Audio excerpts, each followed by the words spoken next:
Okay. So, dear student, in last lecture we have talked about the DNA as a genetic material. आहे का DNA म्हणजे काय हे आपण सुरुवातीला पाहत होतो. तर जनरली आपण लास्ट लेक्चर मध्ये पाहिले की DNA जे आहे हे एव्हरी लिव्हिंग ऑर्गॅनिझमचा बेसिक ऍक्च्युअली फंडामेंटल युनिट आहे, जसं की सेल आहे आणि सेल मधलाही ऍक्टिव्ह पार्ट किंवा जो महत्वाचा पार्ट कुठला असेल तर तो म्हणजे DNA आहे. DNA which is generally we called as the nucleic acid. DNA जो आहे हा न्यूक्लिक ऍसिडच्या स्वरूपामध्ये सेलच्या न्यूक्लियस मध्ये असलेला आपल्याला पाहायला मिळतो आणि या न्यूक्लियस मध्ये हे ऍसिडिक फॉर्म मध्ये आपल्याला हे DNA मटेरियल जे आहे आपल्याला असलेलं पाहायला मिळतं. मग डीएनएचं स्ट्रक्चर कसं आहे? सुरुवातीला पहा, डीएनएचं जे काही डिस्कवरी आहे it was discovered by Francis cricket and James Watson. म्हणजे क्रिक अँड वॅटसन आणि क्रिक असं मॉडेल त्याला देखील म्हटलं जातं.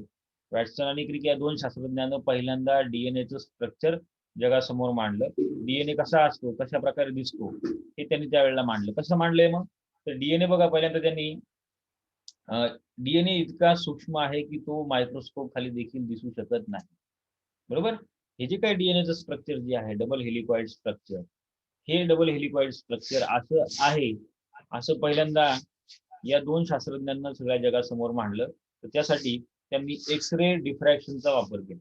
म्हणजे सिंपली एक्सरे काढला आणि त्या एक्सरे मध्ये म्हणजे बऱ्याचशा काही इतर बाकीच्या काही टेक्नॉलॉजी त्यांनी वापरल्या असतील आणि मग त्यांना तसं लक्षात आलं की या प्रकारे झिगझॅग किंवा असं स्पायरली कॉइल्ड हेलिकॉइड स्ट्रक्चर या ठिकाणी डीएनएचं आहे. नंतर मग त्याच्यावरती भरपूर सारे संशोधन होत गेलं आणि त्यानंतर असं लक्षात आलं की डीएनए मध्ये 3 महत्वाचे कंपोनेंट्स असतात. एक आहे तो म्हणजे पेंटोज शुगर. हे दिसतो बघा,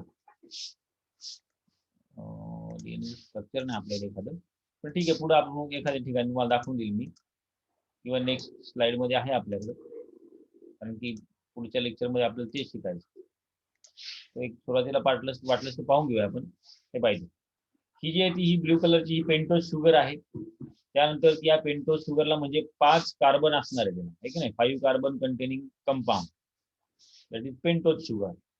आणि मग या पेंटोज शुगरला जे काही 5 कार्बन आहे त्याच्या सेकंड कार्बनला या ठिकाणी अशा प्रकारचा नायट्रोजन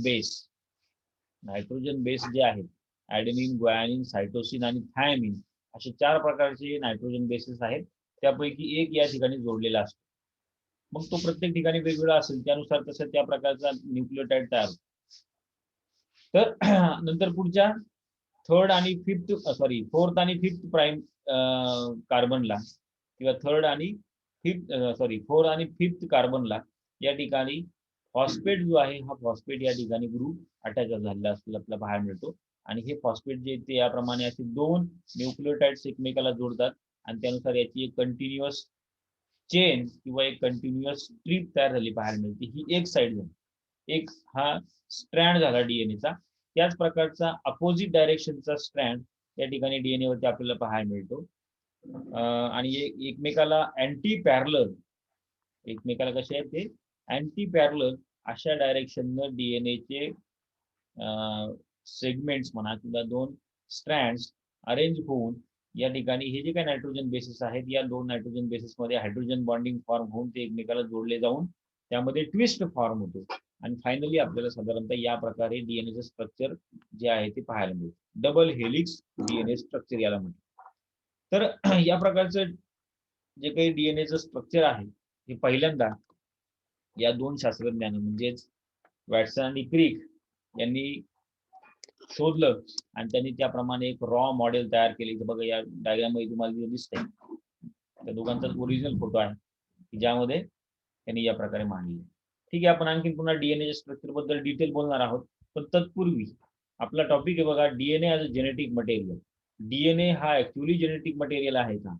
डीएनएच ऍक्च्युअली त्याच्या पॅरेंट्स कडून ऑफस्प्रिंग कडे जे काही जेनेटिक कॅरेक्टर्स असतात, हेरिडिटरी कॅरेक्टर्स असतात, ही ट्रान्सफर करण्यामध्ये त्याचा रोल आहे का हे आपल्याला या ठिकाणी प्रूव्ह करायचं किंवा ती आपल्याला या ठिकाणी त्याची थिअरी आपल्याला समजून घ्यायची. त्यासाठी सुरुवातीला दिले बघा इथे डीएनए जो आहे हा डीएनए ऍक्च्युअली जेनेटिक मटेरियल आहे ज्याला न्यूक्लिक ऍसिड असं म्हटलंय आपण. आणि या न्यूक्लिक ऍसिड मध्ये जीन्स असतात which are functional unit actually. Genes म्हणजे काय, तर एक सिक्वेन्स असतो बघा, या न्यूक्लिओटाइडचा सिक्वेन्स लक्षात घ्या. म्हणजे ATGC AT काय असेल ते पुढे याप्रमाणे हा ठराविक एवढा जीन असतो आणि त्याच्या ऑर्डरनुसार पुढे mRNA म्हणा किंवा प्रोटीन्स म्हणा किंवा त्या प्रकारचं स्ट्रक्चर तयार होत असते प्रत्येक living organism. So firstly that discovery which leads to the conclusion that DNA is the genetic material. काही डिस्कवरी लोकांनी केल्या, काही वेगळ्या प्रकारची संशोधनं केली आणि त्या संशोधनावरून असं सांगण्यात आलं की DNA ऍक्च्युअली जेनेटिक मटेरियल आहे. मग त्यासाठी कोणते संशोधनं केली, कोणते एक्सपेरिमेंट केले, यामध्ये बघा ग्रिफिथ नावाच्या शास्त्रज्ञान म्हणजे फ्रेडरिक ग्रिफिथ इन 1928 1928 साली या शास्त्रज्ञानं उंदरांवरती एक्सपेरिमेंट केले. बॅक्टेरियल स्ट्रेनचा वापर करून उंदरांवरती एक्सपेरिमेंट केले आणि त्या बॅक्टेरियल स्ट्रेन मधील DNA त्या उंदरांमध्ये कसा ट्रान्सफर होतो यांनी त्या एक्सपेरिमेंट मधून दाखवण्याचा प्रयत्न केला आणि त्याला म्हटलं जाते ग्रिफिथ एक्सपेरिमेंट.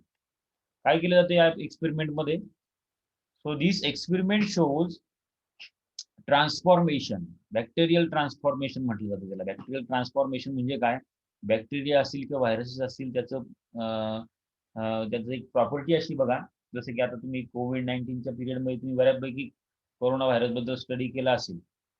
यामध्ये कोरोना व्हायरस काय करतो, तुम्ही त्याचं व्हिडिओ देखील युट्यूबवरती मला वाटते पाहिला असेल की तो एंट्री कसा करतोय आपल्या शरीरामध्ये किंवा इव्हन आपल्या सेलमध्ये. तो त्याचं सिग्नलिंग मेकॅनिझम असतं, त्याचे सिग्नल मॅच झाले की नंतर त्या व्हायरस मधलं जे काही जेनेटिक मटेरियल आहे तेवढंच जेनेटिक मटेरियल सेलमध्ये काय होतंय, इंजेक्ट होतं. आणि जेनेटिक मटेरियल म्हणजेच काय, तर RNA. तो RNA त्या ठिकाणी आपल्या सेलमध्ये डुप्लिकेट होतं किंवा त्याचं त्या ठिकाणी मल्टिप्लिकेशन होतं आणि पुन्हा अनेक व्हायरसेस त्यातनं बाहेर पडलेली पाहायला. म्हणजे एका व्हायरस पासून अनेक व्हायरसेस तयार होण्याची ही प्रक्रिया आहे, त्याला ट्रान्सफॉर्मेशन असं म्हणायचं. ऍक्च्युअली एक रिप्रोडक्शनचा प्रकार आहे ह्या मायक्रो ऑर्गॅनिझम मध्ये. त्याच प्रकारे बॅक्टेरियामध्ये देखील तसं होतं, बॅक्टेरियाचं इन्फेक्शन होतं आणि बॅक्टेरियामधील जे काही जेनेटिक मटेरियल आहे हे होस्ट सेलमध्ये ट्रान्सफर होतं आणि होस्ट सेलमधील प्रोटीन्सचा किंवा याचा त्याचा वापर करून ते त्या ठिकाणी मल्टिप्लाय होतात आणि पुन्हा बॅक्टेरियल सेल्स त्यामध्ये तयार होऊन ते बाहेर पडत असतात. तर बॅक्टेरियल ट्रान्सफॉर्मेशन वरती आधारित हा एक्सपेरिमेंट आहे. काय सांगितलं या एक्सपेरिमेंट मध्ये, so this experiment was conducted by Frederick Griffith in 1928. He has using the bacterium Diplococcus pneumoniae. Diplococcus pneumoniae नावाचा जो काही बॅक्टेरिया आहे त्यानं ऍक्च्युअली निमोनिया होतो. निमोनिया जो काही डिसीज होता, आता बघा कोरोनामुळे देखील निमोनिया होते. तर अशाच प्रकारचा आहे बॅक्टेरिया देखील आहे, त्यांनी अगोदर पहिल्यांदा निमोनिया व्हायचा, त्याचं इन्फेक्शन व्हायचं. इन्फेक्शन झाल्यानंतर मग त्याचं इतकं मल्टिप्लिकेशन व्हायचं की त्यामुळे म्युकस फॉर्म व्हायचं आणि ते म्युकस जे आहे ते आपल्या लंग्स मध्ये म्हणजे फुफ्फुसांच्या जे काही लहान लहानशी पॉकेट असतात त्या लहानशा पॉकेट्समध्ये हे जे काही म्युकस आहे हे साठलं जातं आणि त्यामुळे ब्लॉक होतं. फुफ्फुस जी आहेत ती ब्लॉक होतात आणि पर्यायानं आपल्याला श्वास घेता येत नाही. त्याचं जर काही प्रमाण वाढलं तर श्वास बंद होतो आणि तो जो काही ऑर्गॅनिझम असेल तो डेड झालेला पाहायला. मग आता फक्त निमोनिया जो आहे तो फक्त ह्युमन बिंगला म्हणजे माणसांनाच होतो का असं नाही, इतर देखील प्राण्यांना देखील आपल्याला हा निमोनिया झालेला पाहायला मिळतो. आणि म्हणून जवळपास सगळ्या प्रकारच्या मॅमल्सला this bacteria it is responsible for causing the pneumonia for all the mammals.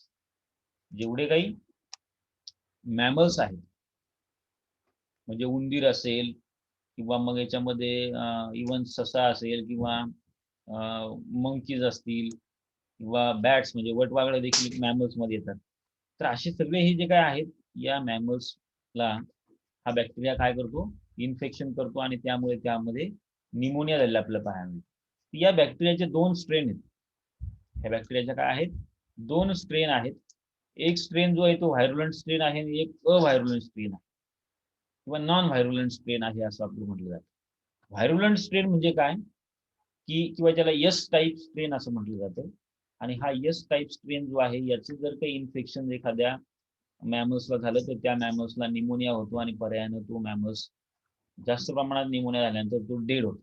आता पर्टिक्युलरली इथे उंदरांवरती एक्सपेरिमेंट केला बघा. उंदरांना जर काही ह्या बॅक्टेरियाचं इन्फेक्शन झालं तर ते इझिली त्याच्यामध्ये निमोनियाचं प्रमाण वाढतं आणि ती उंदरं जे आहेत ते मरून जातात थोडक्यात. तर हा एक्सपेरिमेंट केला त्यांनी. दोन ही स्ट्रेन जी आहे त्यांनी आयडेंटिफाय केली.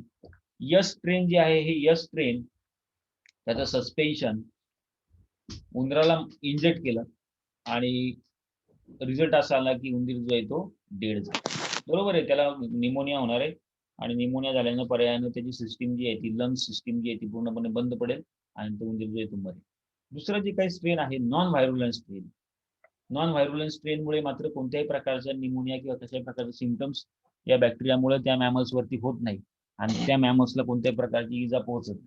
बरोबर, म्हणजे सिंपली बघा या डायग्राम मध्ये तुम्हाला दिसत असेल की व्हायरुलंट स्ट्रेन जर काही इंजेक्ट केलं तर तो उंदीर जो आहे तो मरतो आणि नॉन व्हायरुलंट स्ट्रेन जर काही इंजेक्ट केलं तर उंदीर जो आहे तो मरत नाही. झाली गोष्ट, ठीक आहे. आता पुढच्या एक्सपेरिमेंट मध्ये काय केलं त्यांनी की जे काही व्हायरुलंट स्ट्रेन आहे त्या व्हायरुलंट स्ट्रेनला डेड केलं, म्हणजे त्याला हिट केलं. बरोबर ना, बॅक्टेरियल कल्चर सेल जे आहेत याला जर काही हिट केलं, म्हणजे आता जसं बघा आपल्याला डॉक्टर सजेस्ट करतात की पावसाळ्याच्या दिवसामध्ये तुम्ही पाणी जर काही विहिरीचं किंवा याचं पित असाल तर गरम करून प्या, उकळून प्या, म्हणजे त्याच्यातले जे काही मायक्रोब्स असतील ते काय होणार आहे, डेड होणार. तर त्याचप्रमाणे या यस स्ट्रेनला काय केलं, हिट केल्यानंतर ऑब्विसली त्यातलं जे काही लिव्हिंग मटेरियल आहे म्हणजे बॅक्टेरियल लिव्हिंग मटेरियल जे आहे ते डेड होणार आणि तशा प्रकारचं स्ट्रेन जर काही इंजेक्ट केलं तर ऑब्विसली त्या प्रकारे त्याचा उंदरावरती कोणताही परिणाम होणार नाही. पण मात्र आता नेक्स्ट एक्सपेरिमेंट मध्ये काय केलं, चौथ्या एक्सपेरिमेंट मध्ये मग आता हे हिट किल्ड जे काही स्ट्रेन आहे या हिट किल्ड स्ट्रेन मध्ये जर का हे नॉन व्हायरुलंट स्ट्रेन की ज्यामुळे ऍक्च्युअली कोणत्याही प्रकारचा इफेक्ट उंदरावरती होत नाही, बरोबर, आणि या हिट केलेल्या स्ट्रेनचा देखील उंदरावरती कोणताही उपयोग परिणाम होत नाही. पण मात्र हे जर काही दोन एकत्र केले म्हणजे हिट किल्ड स्ट्रेन आणि नॉन व्हायरुलंट स्ट्रेन, म्हणजे बघा इथे याचं इथं मिक्सर केलं आर स्ट्रेनचं आणि हीट किल्ड किंवा डेड या स्ट्रेनचं आणि अशा प्रकारचं कल्चर जर काही उंदराला इंजेक्ट केलं पण त्यावेळेला मात्र आपल्याला काही वेगळे इफेक्ट किंवा रिझल्ट आलेले पाहायला मिळतात. या प्रकारच्या इन्फेक्शनमुळे तो उंदीर जो आहे तो डेड झालेला त्यांना पाहायला मिळाला. आता हे कसं झालं असेल, ऍक्च्युअली तर या व्हायरुलंट स्ट्रेनमुळेच फक्त काय होतंय, निमोनिया व्हायला पाहिजे होता आणि तो उंदीर जो तो डेड व्हायला पाहिजे. पण मात्र या नॉन व्हायरुलंटमुळे होत नाही, हिट किल केलेल्या स्ट्रेनमुळे देखील होत नाही.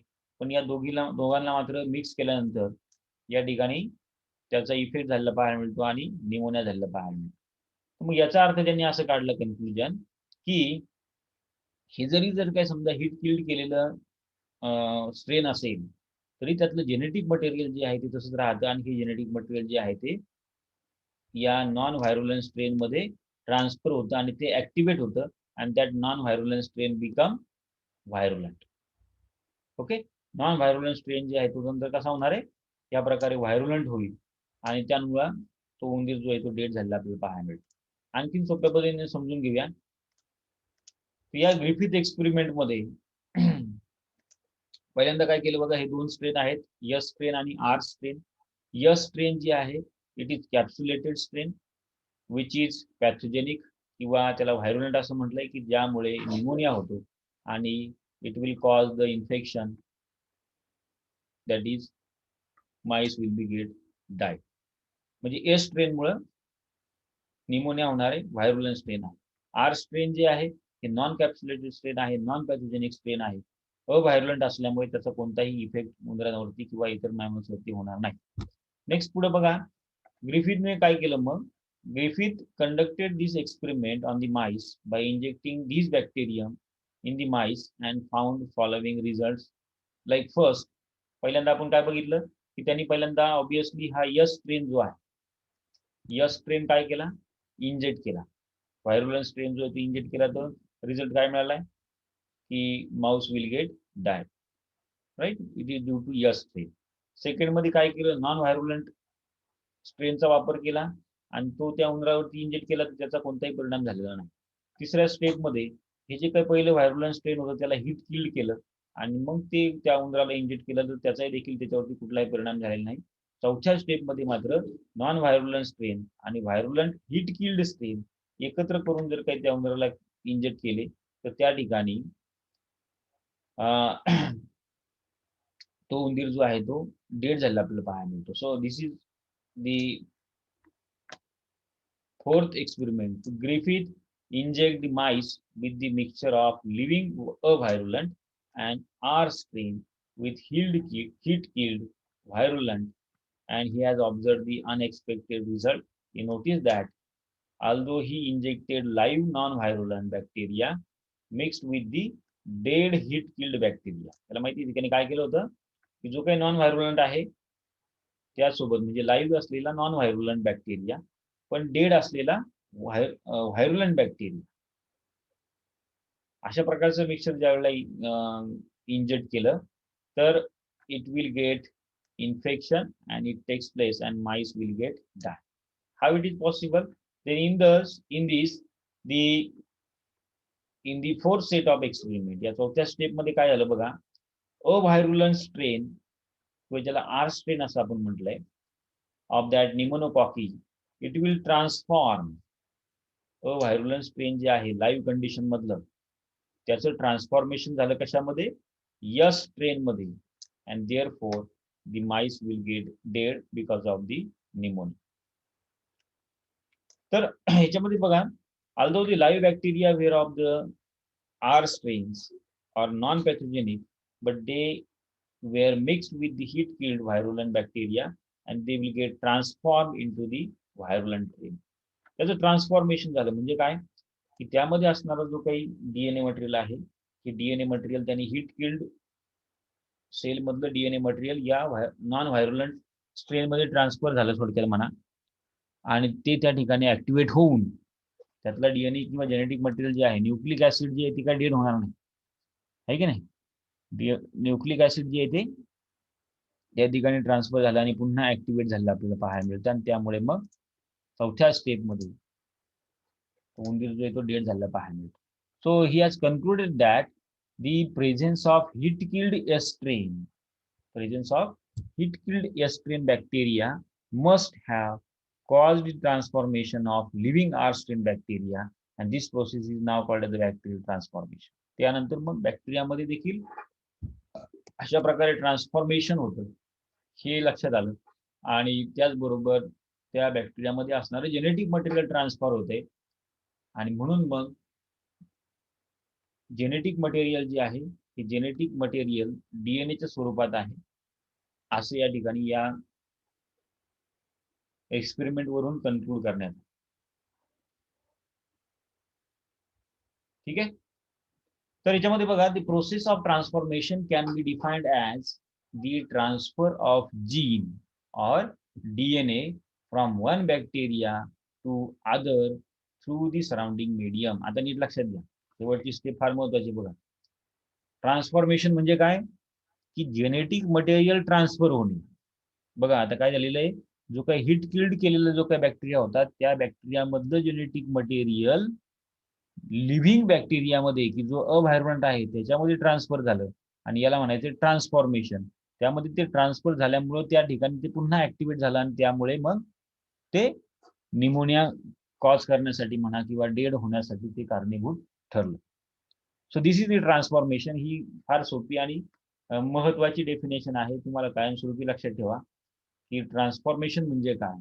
कारण की तुमच्यातले कोणी जर काय समजा मॉलिक्युलर बायोलॉजी काही थोडीशी ऍडव्हान्स याच्यामध्ये जर काही पुढे जाऊन रिसर्च म्हणा नॉलेज म्हणा यासाठी हे फार महत्वाच्या गोष्टी आहेत. ट्रान्सफॉर्मेशन म्हणजे काय नाही तर ट्रान्सफॉर्मेशन म्हणजे काय सगळ्याच्या सगळं मटेरियल दुसऱ्या याच्यामध्ये ट्रान्सफर झालं का नाही फक्त आणि फक्त काय ट्रान्सफर झाले काही ठराविक जीन किंवा मग डीएनए हा काय याला ट्रान्सफर झाला and that is we call as a transformation through the surrounding medium and it will prove that DNA is the genetic material. आणि या एक्सपेरिमेंट वरनं काय प्रूव्ह होत आहे की तो डीएनए आहे ऍक्च्युअली जो या ठिकाणी ट्रान्सफर होतो. ओके यासाठी बघा आणखीन एक एक्सपेरिमेंट आहे पण त्यासाठी Griffith they could not understand. आता ग्रिफिथ एक्सपेरिमेंट मध्ये देखील आणखी पूर्ण एवढं काही पूर्णपणे समजलेलं नाही. They could not understand the cause of the bacterial transformation, but it was identified by Oswald Ovary. Actually ही गोष्ट म्हणजे बॅक्टेरियामध्ये ट्रान्सफॉर्मेशन झालं हे अगदी काही ग्रिफिथला काही लक्षात नाही आलं पण त्यानंतर बाकीचे इतर जे काही रिसर्चर्स होऊन गेले जसं की ऑस्वाल्ड ऑव्हरी कोलिन मॅकलॉड अँड मॅककॅर्टी इन 1944 त्याच्यानंतर या लोकांच्याही लक्षात आलं की त्यामध्ये बॅक्टेरियाचं ट्रान्सफॉर्मेशन झालं असेल. So in these the substance was nothing but DNA and hence it is proved that genetic material of the bacteria is a DNA. डीएनएचं जेनेटिक मटेरियल हे काय आहे? डीएनए आहे. सॉरी, बॅक्टेरियाचं जेनेटिक मटेरियल काय आहे? डीएनए आहे, which will get transform and the non-pathogenic bacteria will become pathogenic bacteria. जो काही अव्हायरुलंट बॅक्टेरिया होता तो व्हायरुलंट या ठिकाणी झाला की ज्यामुळे निमोनिया कॉज झालेला आपल्याला पाहायला. ठीक आहे, हा एक एक्सपेरिमेंट झाला. आता आणखीन हे प्रूव्ह करण्यासाठी दुसरा एक एक्सपेरिमेंट आहे बघा, हर्शी अँड चेस एक्सपेरिमेंट, तो ज्याला ब्लेंडर एक्सपेरिमेंट असं देखील म्हटलं जातं. Alfred Hershey and Martha Chase असे दोन सायंटिस्ट होते, त्यांनी हा एक्सपेरिमेंट कंडक्ट केला in 1952. They have using T2 bacteriophage. त्यांनी काय वापरली? बॅक्टेरियोफेज वापरली. बॅक्टेरियोफेज म्हणजे काय की बॅक्टेरियाला व्हायरसचे इन्फेक्शन झाल्यानंतर ती जी काय बॅक्टेरियल सेल असते त्याला बॅक्टेरियोफेज असं म्हणतात.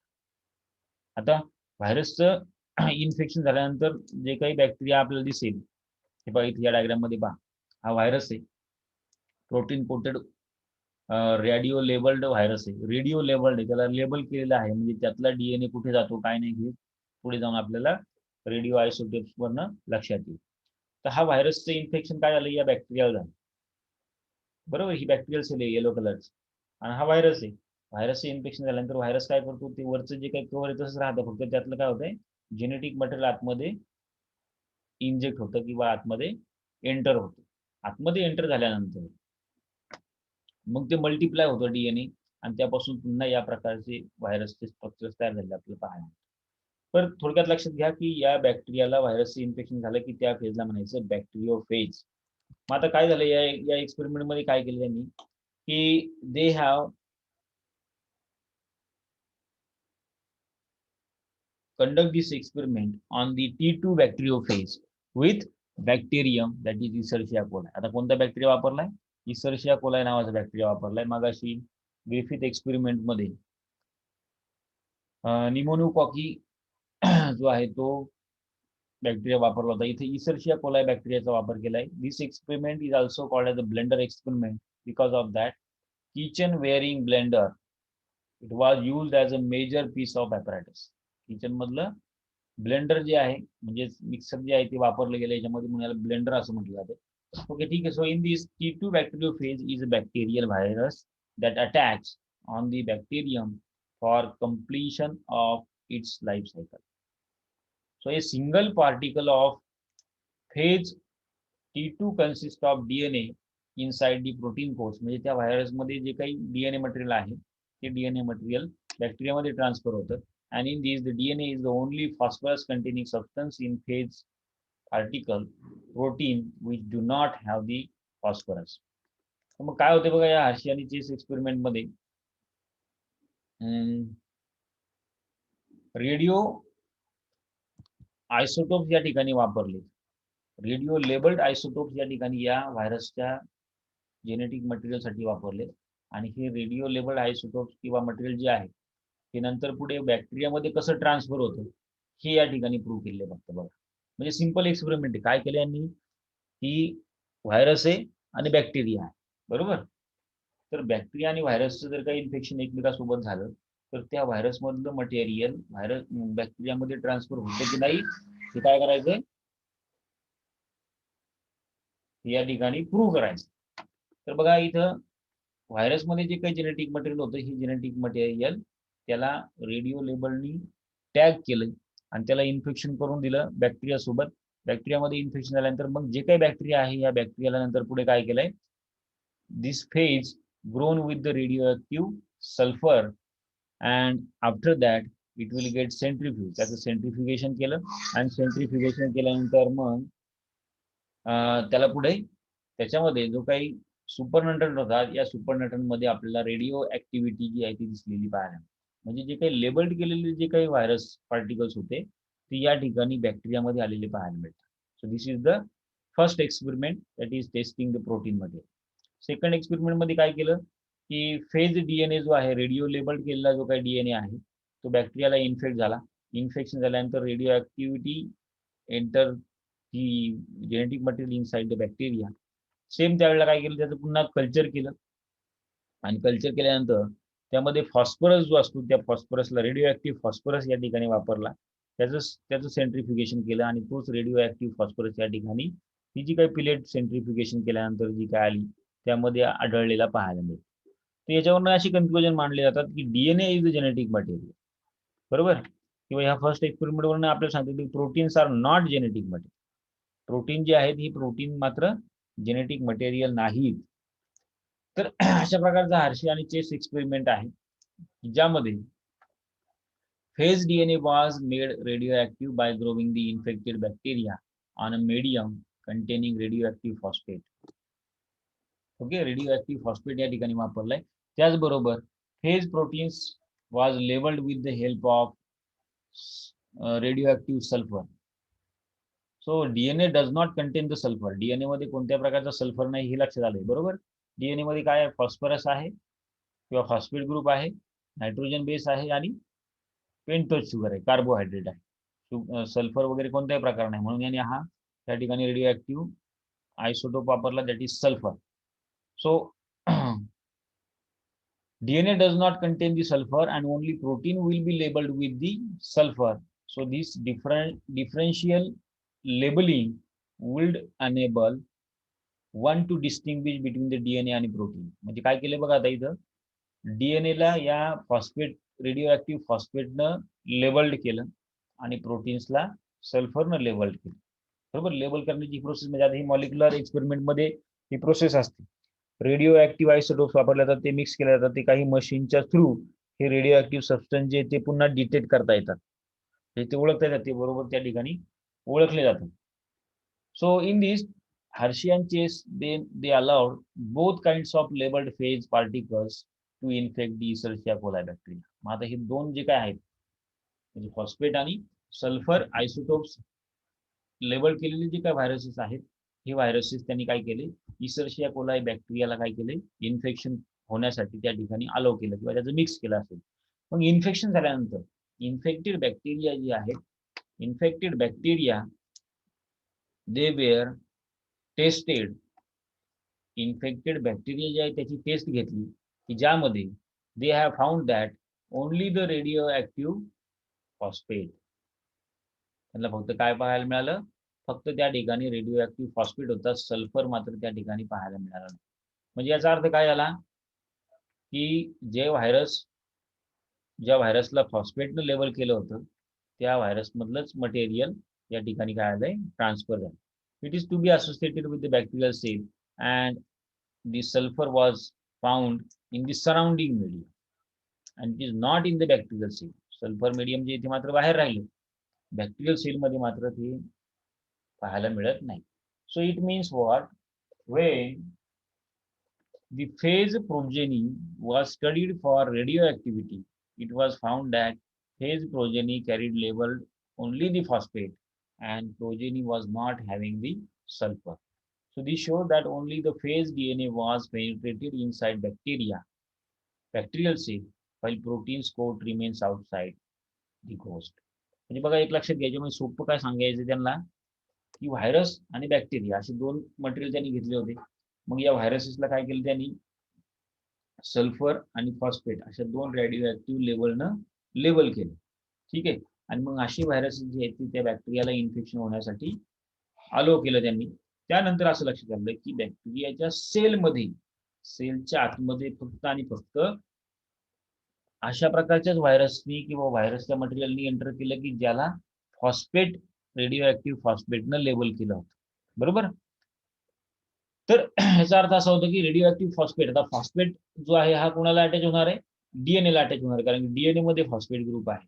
So it means what, the DNA enters inside the bacterial cell आणि जो काही सल्फर आहे तो आउटसाइड सराउंडिंग मीडियम मध्येच राहतो. So inside the bacterial cell DNA will enters and it will carry all the information to form new viral particles. मग त्यापासून नवीन viruses तयार होण्यासाठी त्याची जी इन्फॉर्मेशन आहे ती त्या ठिकाणी बॅक्टेरियल सेलमध्ये जाते आणि अनेक व्हायरसेस तयार होतात. व्हायरसेस फक्त ह्युमन बिंग्सला म्हणा किंवा प्लांटला किंवा ॲनिमलला इन्फेक्ट करतात असं नाही, बॅक्टेरियाला देखील इन्फेक्शन होतं, त्यालाच म्हणायचं bacteriophage. So this prove that some viruses they have genetic material as a DNA. मग याच्यावरून असंही प्रूव्ह झालं की काही व्हायरसेसला, म्हणजे सुरुवातीला पहिला व्हायरस जो आहे तो शोधला गेला होता टोबॅको मोझॅइक व्हायरस. की ज्या टोबॅको मोझॅइक व्हायरसमध्ये आरएनए आहे, ठीक आहे नाही. प्लांट व्हायरसेसमध्ये आरएनए असतो, ॲनिमल व्हायरसेसमध्ये डीएनए. तर याच्यामध्ये असं प्रूव्ह झालं की व्हायरसेसमध्ये देखील डीएनए मटेरियल आपल्याला असलेलं पाहायला मिळतं. तर असा हा एक्सपेरिमेंट आहे, हार्शी यांची एक्सपेरिमेंट ज्याला म्हटलं जातं.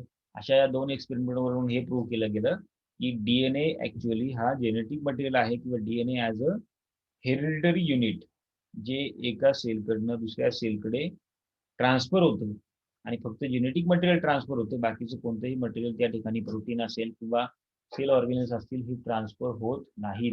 मग असं होते बघा, ज्या वेळेला गॅमेट्स फॉर्म किंवा गॅमेट्सचं फ्युजन होतं, म्हणजे फर्टिलायझेशनची प्रोसेस ज्या वेळेला होते आणि झायगोट ज्या वेळेला तयार होतो, हे बघा लक्षात घ्या, कुठल्याही रिप्रोडक्शन मध्ये, सेक्शुअल रिप्रोडक्शन असो किंवा म्हणजे प्राण्यांमध्ये असो किंवा वनस्पतीमध्ये असू दे, हे जे काही 2 गॅमेट्स आहेत, या 2 गॅमेट्स मध्ये त्या प्रत्येकाचं न्यूक्लिक मटेरियल आहे, ठीक नाही.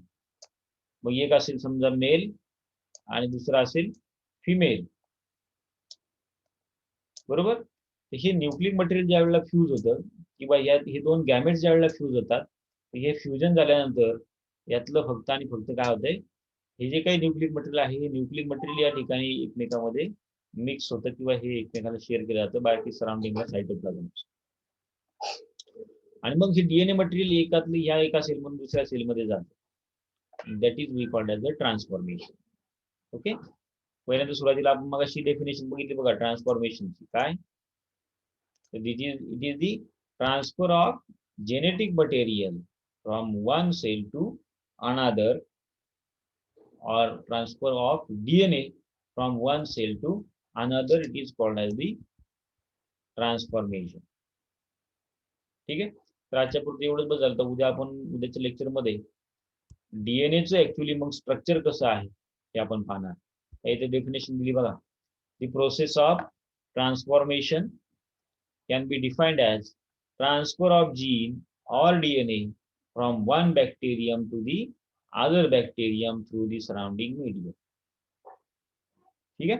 तर अशा प्रकारे हे 2 एक्सपेरिमेंट आहेत. या 2 एक्सपेरिमेंटच्या आधारे डीएनएच ऍक्च्युअली जेनेटिक